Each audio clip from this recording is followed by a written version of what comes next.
اعوذ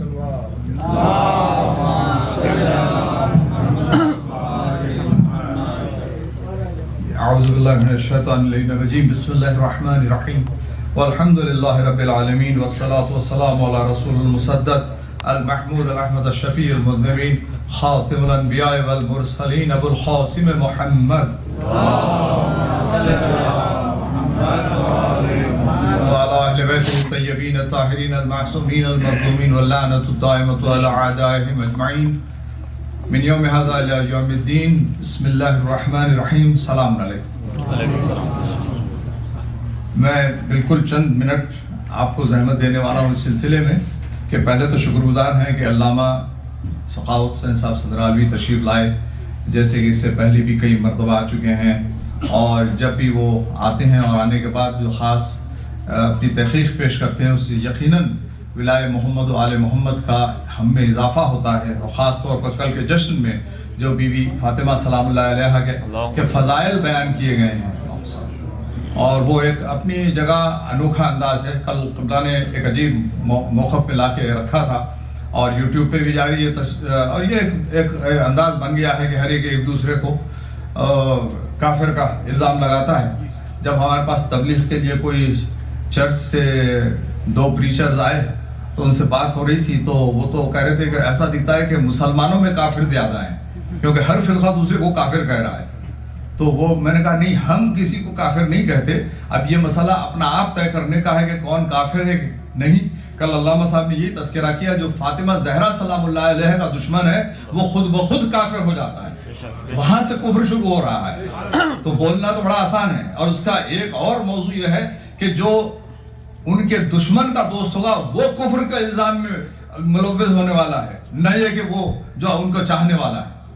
دیکھیے بڑی عجیب ہے، یہاں پر تو انداز ایسا ہوتا ہے کہ دنیا بدل رہی ہے، اور اسی لیے یہ ضروری ہے کہ ہم کو ایک تعلیمی ادارہ چاہیے جس میں علماء کی سرپرستی ہو، یہ نہیں کہ ہر ایک اپنا کام چلا رہا ہے۔ مجھے افسوس ہوا ایک جگہ کہتے ہیں کہ ہم نصیری پہ لعنت کر رہے ہیں، میں کہا دشمنان فاطمہ پہ لعنت نہیں کہتے، وہ چیز و غیبت ہو جائے گی، کیونکہ کچھ تذکرے آئیں گے۔ یعنی جو نصیری نے جو کسی کا نہیں بگاڑا ہے، دیکھیے نصیری کا ایک کمال یہ ہے کہ وہ مولا متقیان یا ان کی اولاد کا کبھی دشمن نہیں ہوگا، علی کی اولاد کا کبھی دشمن ہو ہی نہیں سکتا نصیری۔ اس کی غلطی ہے، غلط ہے، وہ اپنی جگہ بہت سی چیزیں ہیں۔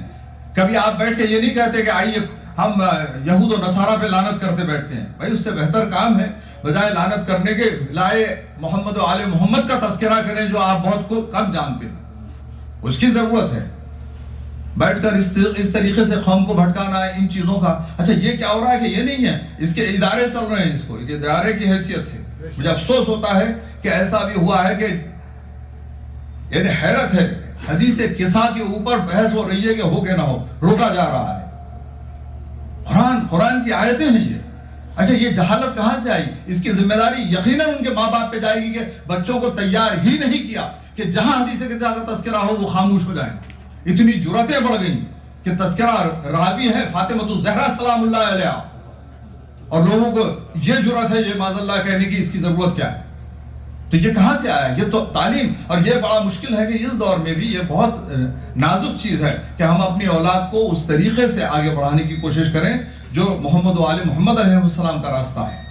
اپنی دوستی اور محبت کی خاطر ہم یہ نہیں کر سکتے کہ جائیں بچوں کو جہاں چاہے حوالے کر دیں۔ علی قبلہ ایک جگہ تشریف فرما تھے، وہاں پہ تذکرہ ہوا، بچے سے دعا کے لیے کہا، جمعے کی یعنی مغرب کی نماز کے بعد کر رہا ہے وہ، اللہم انی اسألک موجبات رحمتک۔ لوگوں نے سوال کیا بسم اللہ نہیں پڑھتے، درود نہیں ہوگا؟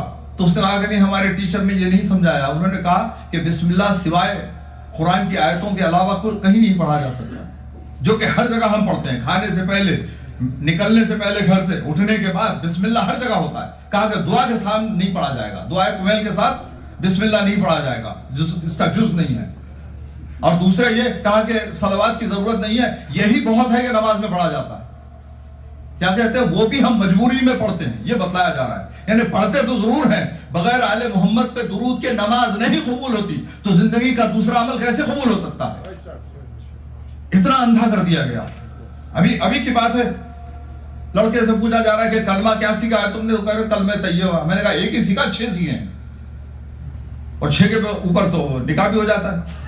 گڑبڑ میں 6 پڑھ دے کوئی کسی کے سامنے.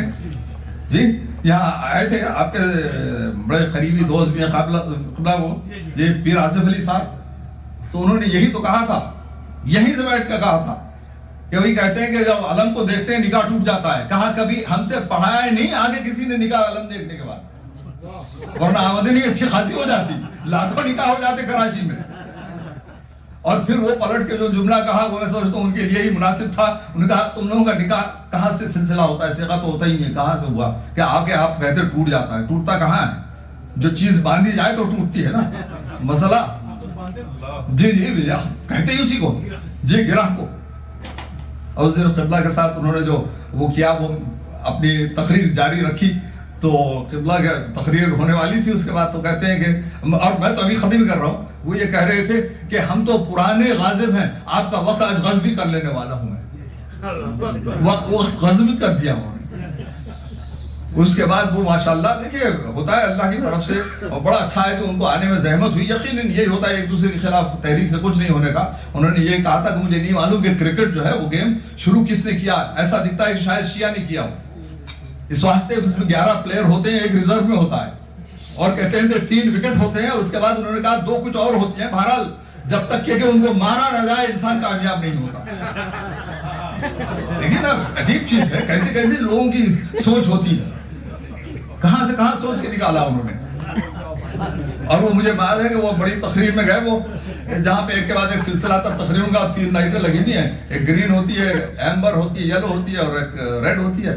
تو وہ جاتے شروع کیا, پیر صاحب نے کہ ہم 3 سے بچنے کے لیے تو یہاں آئے, یہاں بھی 3 ملے ہم کو.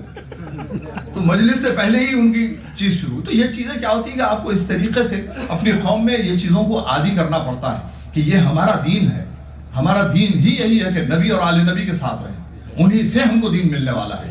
ان کے کوئی دشمن کو ہم کبھی برداشت نہیں کر سکتے, ہو ہی نہیں سکتا.